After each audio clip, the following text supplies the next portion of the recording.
Coming up, mandatory mini camp day number 1, and it was chock full of takeaways. Depending on how you look at things, it could have been a tragedy offensively or the anointing of one of the greatest defenses to ever play in the NFL. We break down all the ins and outs right after the theme music.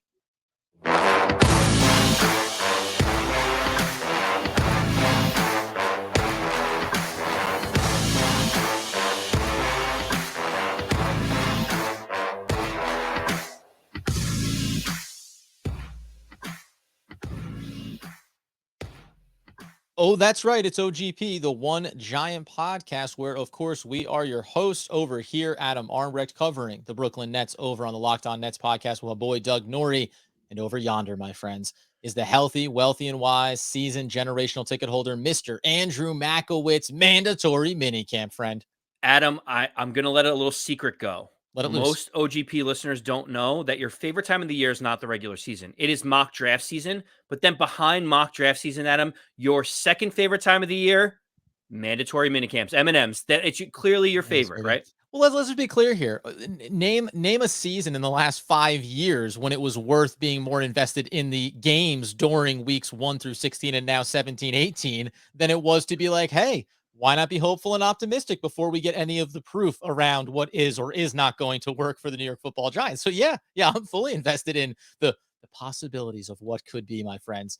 And that's what we're talking about here today, because obviously we have 2 more days of mini camps, mandatory mini camps. By the way, there's some notes. Again, we talked about it over the course of this offseason. The red shirts, that has been a theme here as well. But first time that we get to maybe get a little bit of a bigger insight onto what's going to happen offensively, what's going to happen defensively.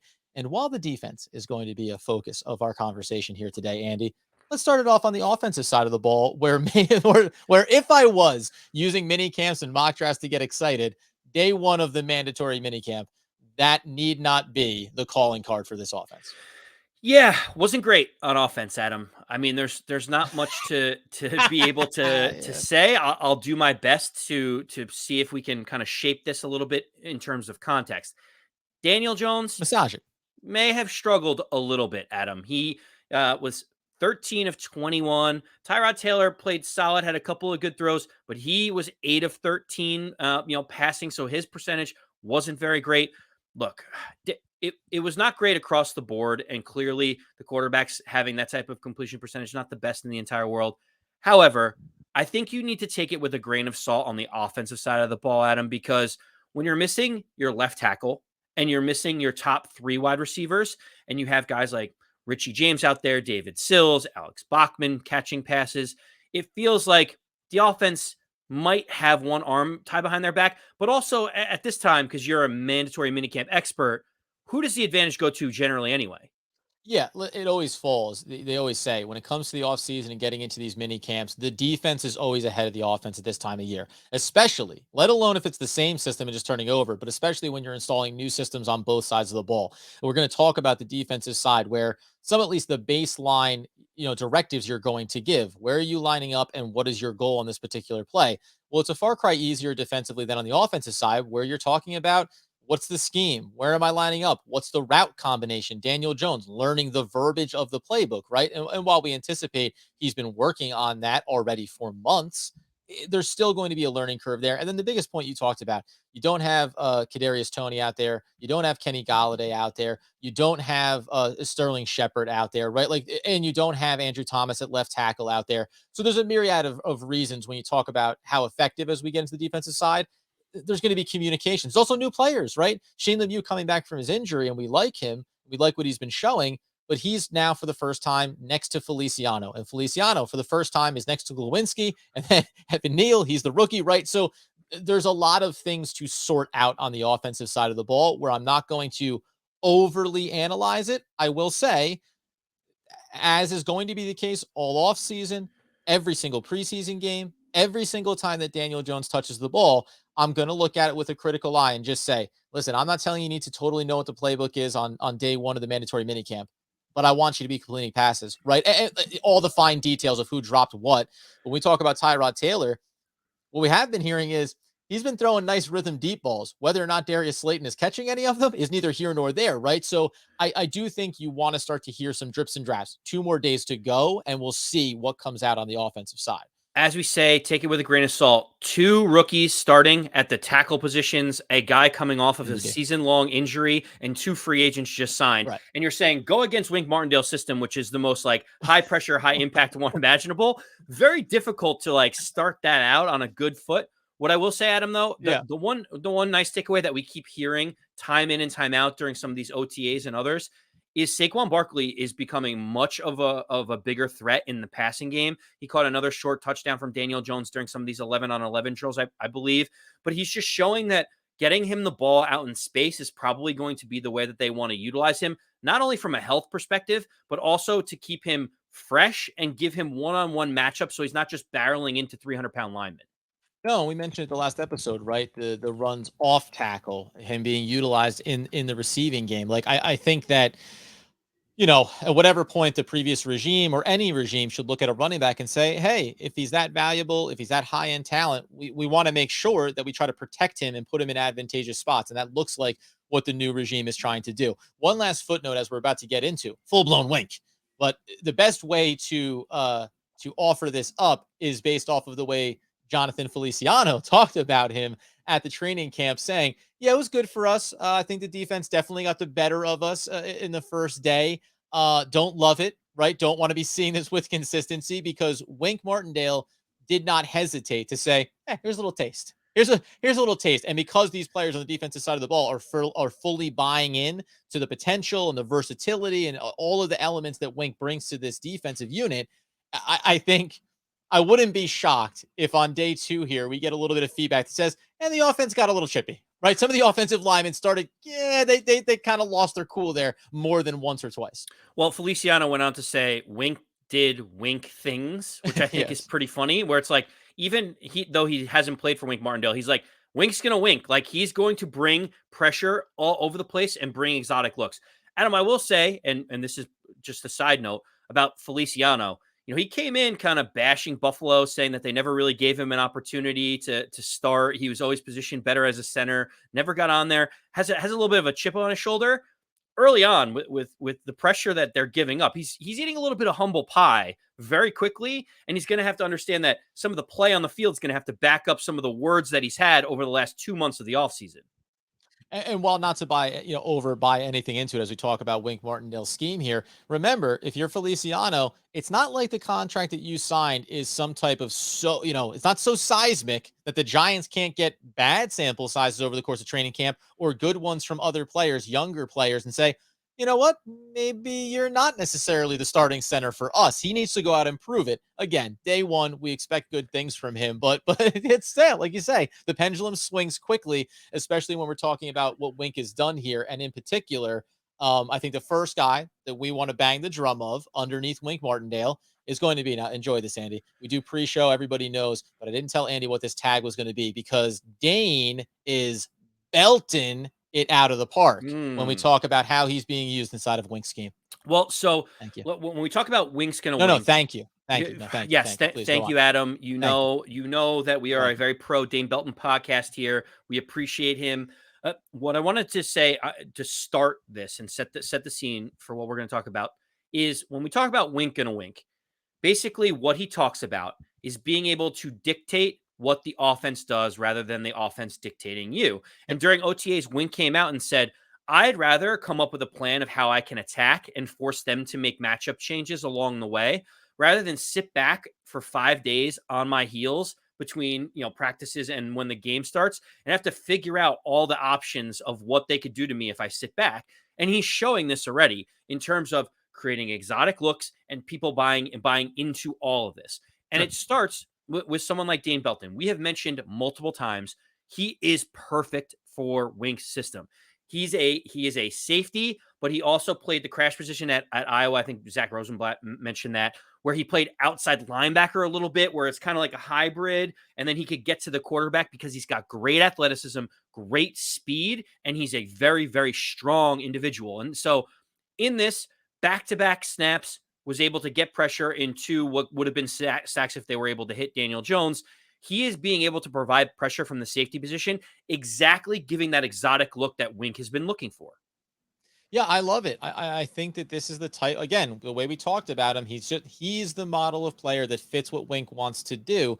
And the difference between, and we're going to talk about in a second here, Julian Love, but safeties in general, the difference between having that little extra burst, right? Being a little bit faster in the 40 time or being a little bit stronger. And I'll just use the Julian Love comp here. Julian Love, 5'11, 195. Dane Belton, 6'1, 205, right? Like the extra little bit of height matters in certain matchups from a coverage standpoint. The little bit of extra size and muscle and weight matters from being able to fight off and get off the edge and get after the quarterback or however you're going to be executing underneath Wink Martindale. So again, one practice, but this now follows the trend. The back end of voluntary and rookie mini camps and now into mandatory. Dane Belton, it seems like what we're hearing more and more is here's a kid that's starting to check more boxes, starting to get an understanding of what's going to be asked of him. And I see him slowly climbing up the depth chart. You and I keep talking about this. Like day one starter should not be off the table for Dane Belton. Serious reps for Dane Belton are coming. I just don't see there's two ways around it. And I'm not overreacting off of this. Hey, he almost got to Daniel Jones or could have hit him. This is the totality of what we're hearing this offseason. In OTAs, even the first day of minicamp, it's the same thing. It's that his speed and athleticism in that position is causing havoc. And every time you say those words, it makes Wink Martindale smile. It means he will be on the field more and more. I originally thought, Adam, that it was going to be a like for like swap out for Dane Belton to Julian Love, because you think too high safety can be played a little bit. Sure. Wink likes to play cover one with Xavier McKinney a lot. But in actuality, maybe we're underestimating what Julian Love's versatility can do in this crazy scheme that Wink Martindale's putting together. Yeah, it's interesting. So, Julian Love, we're calling this the wrinkle as he was playing down in the box. He was lining up as a linebacker in this versatile scheme for Wink Martindale.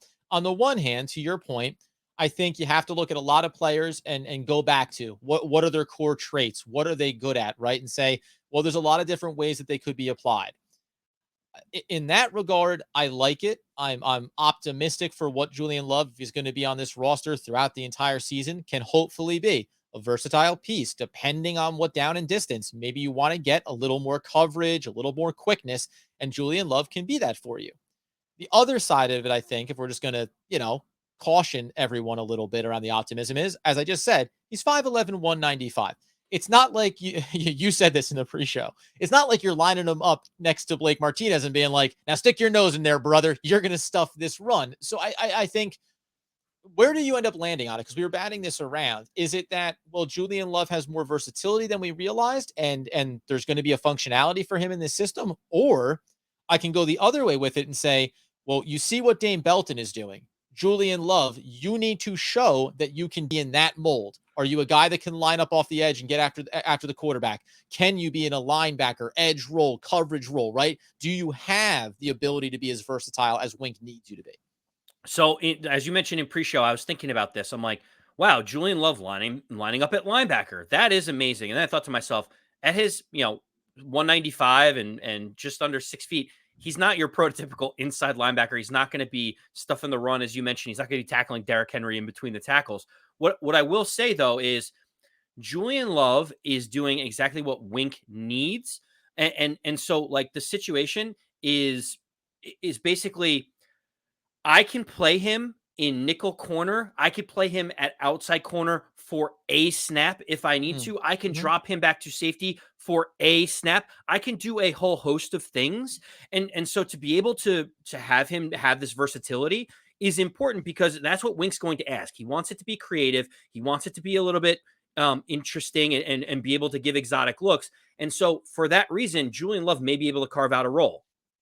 The other way that I'll say too, before we get into another player getting down into the front and who's going to be really putting the pressure on opposing QBs and how that can hopefully impact the depth chart in a positive way here. I'll dial another one. We know that Wink maybe a lot of single high safety looks. Okay. But what about scenarios where you're running two safeties and maybe it's going to be Dane Belton and Xavier McKinney on the back end and you have single coverage on the outside. And even though we run in a 3-4 front, maybe you're going to put that extra body, extra hand in the dirt. And all of a sudden, you could be talking about having Julian Love in a pseudo middle linebacker role. But really, what he is a coverage, backer safety waiting for the tight end, maybe waiting for the running back out of the backfield, right? I think that that's the versatility we talk about underneath Wink Martindale, where it's everyone in front of Julian Love in that scenario, you're all going after the quarterback, and everybody else behind you, you're in the coverage, you're taking care of the back end. And in that regard, you may look inside of that linebacking core and say, where's our best bet? Would I rather have a Blake Martinez out there on the field? Would I rather maybe have, Darian Beavers, right? Some of the young players, or maybe a guy like Julian Love can carve out a little bit of flexible role there for himself as well. So these are things that'll flesh out. But I do think at the very least, you have to look at all these players with open eyes and say, what's possible for them under Wink, as opposed to stylistically what Patrick Graham was asking, and areas where a guy like Julian Love was limited, right? He's limited in a pure coverage role. It doesn't mean he can't have a role. Well, you talked about the different positions, and I think that really brings into what we're talking about. Overarching is the position versatility, I think, Yeah. Adam, in terms of what Wink is going to ask these players to do. You hear guys like Dexter Lawrence saying they're going to ask us to do a whole host of things around here. You have Leonard, I think it was Leonard Williams said, hey, sometimes you may want me to drop back in coverage. You're like, what? Leonard Williams dropping back in coverage? Like, what are you talking about? But the point is, for one play, one situation, can these guys have the versatility to create a look that the quarterback doesn't see coming, or the offensive coordinator can't scheme against? If you're telling me that Leonard Williams for 2 seconds can hold up a tight end that is going to be sitting on his side, what that allows is you to rush 3, 4, 5 different other guys and be able to confuse a defense, confuse an offense, confuse an offensive line, and confuse the quarterback in terms of where his quick out is going to be. Do you remember we interviewed last season Matthias Kiwanuka, and if you remember, we were talking with him about, like, remember when they asked you to go from being hand in the dirt to standing up playing linebacker back and forth, was that difficult? And this is a exact quote. Hell no, it wasn't. I didn't like doing it. Like, it wasn't natural for him to do it. In that regard, like hearing Leonard Williams, this reminds me a little bit of like JPP when they started to take him off the line and drift out into a zone look, trying to cover some space out there. I think Leonard Williams is saying all the right things. It means different things for different players. But if you're Leonard Williams, and if you're Wink Martindale, we've talked so much about what Thibodeau means for Wink Martindale, the perfect model player, 100%. But Leonard Williams is a very versatile weapon defensively, right? When we look at him, and we always talk about how good he is against the run, we know going back 2 seasons, the 13 sacks. I think that there is untapped potential around his athletic ability and his versatility. I'm not saying watch out Leonard Williams, the linebacker, but I don't think that he has ever been fully utilized to this point of his career in every possible facet, or been challenged in that way. And that might be one of the big things underneath Wink Martindale too. I think that a lot of these players, veterans and rookies alike, Wink Martindale challenges you to do different things, to be versatile. And that can be a good thing for an experienced veteran player like Leonard Williams. Hey, tell me you want me to do something new, right? Accuse me of not being good enough to do X, or not athletic enough, and I'm going to try to make that happen for myself. And Wink Martindale is showing the more versatility you have, the more snaps you'll get on the field. Because if you're a one-dimensional kind of guy and there's only one thing that you can do, then he can only use you in those situations. He wants the quarterback will then know, okay, this guy can only drop back into cover to whatever. This guy can only blitz. When you do that, it gives additional information to the offense to make decisions pre-snap. That is the complete opposite of what Wink Martindale wants. We mentioned it before. He wants to dictate things. He wants to keep the offense up at night and not the other way around. And guys like Dane Belton coming in, you're seeing that he's had the ability to play safety, but he's also getting in the box like an edge rusher. That versatility is something that you can tell. They went up and got Dane Belton in the draft for this reason. They said that fits perfectly with the aggressive style of play that we want Wink to have. And it's interesting too, just quickly on Dexter Lawrence, right? Another guy we say, and depending on which depth chart you look at, he is now getting listed at the nose tackle position, but he was used as an edge rusher over the past couple of seasons as well. And that's a little bit of versatility. Like, he's a really good name to watch in terms of still a young player. We know the contract extension could be coming up here, within the next year or two. There's going to be conversations to be had there. Actually, no, next year, right? Because we're talking about being in that 5th-year option opportunity. And then extending him long term. He needs to show that underneath Wink Martindale, he can do more than just maybe be the big body sitting there in the middle of that defensive front, right? So it's It's fascinating, man. In a lot of ways, this reinvigorated me around what can we start to dissect now? What can we think about? And we still have 2 more days of it. The other player, though, that we want to keep an eye on this defensive front, and what I think does become interesting, because we're talking about some of like the high level names when we say, well, yeah, we obviously think on the back of, well, listen, Adoree Jackson, right? He's a starting corner, and we know Xavier McKinney, and we know Aziz, and we know Thibodeau. But what happens behind these guys? That's the big interesting one. The linebacking core has a lot of names and a lot of young talent. The edge rushing group, though, the one that we heard early on this offseason was Quincy Roche, right? Maybe a little sneaky grab that the Giants organization made last year, and he could actually come up and have some value. The other player that we were pretty excited about when he was drafted, and then unfortunately had the injury and wasn't really able to showcase himself for a full season, is Ellerson Smith. And I'll let you go on it, Andy. I think that maybe his skill set, it's like, again, he feels like the perfect guy to be having behind Thibodeau if he can get himself into the reps and into the rhythm, because he has the speed, he has the length, he has the strength. So he's 6'6", Adam. He's 262. Some places have him 6'7". He's out of northern Iowa. He was kind of a linebacker, edge rusher there. They said he was very raw coming out of college when the Giants drafted him last year. Had some injuries early on, wasn't able to really get on the field. And I think part of the reason why he wasn't able to get on the field outside of injuries was because the Giants were playing from behind quite a bit. And so his skill set didn't really make sense to have on the field. Right, get after. Yeah. Yeah, exactly. And he's a guy that can get after the quarterback. And you're hearing in mandatory minicamps and even some of the OTA stuff, he's starting to show that he has the ability to be an outside edge rusher, or they can move him inside the same way that we're talking about Julian Love. Can we get away with him playing inside linebacker for 1 or 2 snaps? Can we get away with him creating this havoc? And if Ellerson Smith shows up, it really, Adam, you had mentioned this to me before, it really starts solidifying what the outside linebacking edge rushing positions will look like when you have Azeez Ojulari on one side, Kayvon Thibodeau on the other. And then when we need a breather on either end, you have Ellerson Smith on one and Quincy Roche on the other. It feels like those 4 players having some kind of rotation and getting to the quarterback is going to give offenses fits. Yeah, it's about having waves, right? It's about being able to bring waves at the opposition and not give them reps off. And you talk about Ellerson Smith, maybe a little bit on the interior. And honestly, if you can afford to do that inside of the inside linebacker group, well, now you add him into this handful of players. We know about Darian Beavers and we know about McFadden and what we hope he can become. We obviously have Blake Martinez at the front, Tay Crowder, but even Cam Brown, right? Carter Coughlin, whatever it's going to look like over the course of the camp, it's going to shake itself out. But you roll through all of these names and the potential to be able, again, for Wink Martindale to be able to say, no. Ellerson Smith on this one, you're over here, right? You're on the left side. No, you're on the right side. You're on the inside. No, you're on the outside. And all that in theory can do to an opposition is say, so what's he doing now? Where is it Yep. coming from right now? And that's what you're trying to do. And again, to temper the expectations when we're talking about a player like Ellerson Smith or anybody. I'm not knocking it. I think that if he's healthy and he gets through camp here, he's an exciting player. He, to me, I don't know, maybe it's like he's somewhere in between. And why you see the versatility? It's like when I think of Darian Beavers when they drafted him, right? I get some of the same type of vibes of, well, you could do a few different things with him. If these guys prove it over the course of the offseason and training camp, then you start to get very excited about having the depth and the youth and the speed and the energy that Wink Martindale needs in his defense. This is the big question mark, because if these guys aren't checking the boxes, if Quincy Roche and Smith and Beavers and McFadden and any of the holdovers, Tay Crowder, right? Any of these guys, anyone who ends up not showing it, well, every time they don't is another time when you go, okay, so we only have one wave. We don't have 2. We don't have a second wave. We don't have a third wave to throw at you. And that's, I think, the delicate balance and what we're going to be really excited about after this mandatory minicamp and then training camp is who's showing, yes, I can do this down in, down out with consistency. And Adam, at the end of the day, Sure.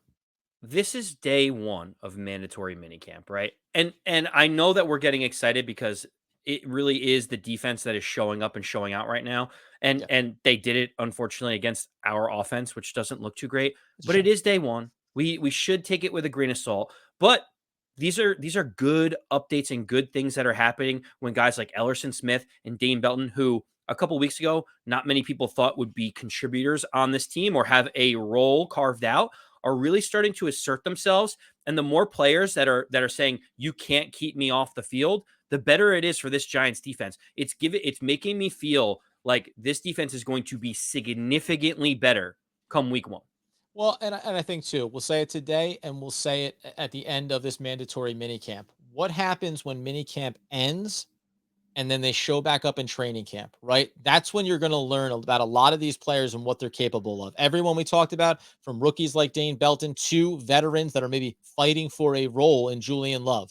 What you do from when this ends until you get back a month from now and you get into training camp, you're going to show up and understand where people stand. And that goes for the offensive side of the ball too, because I don't know how much better you're going to look over the next 2 days on the offensive side with everything they're dealing with. So that means you got to figure it out between now and then. Do the studying, get in the books, and come out ready to play. So we'll talk a little bit more, hopefully, offensively tomorrow and try to balance this out. I do have, there are thoughts. There are thoughts developing in my head around the offensive side of the ball and what needs to be proven over the course of this offseason. Until then, though, friends, you get over to YouTube.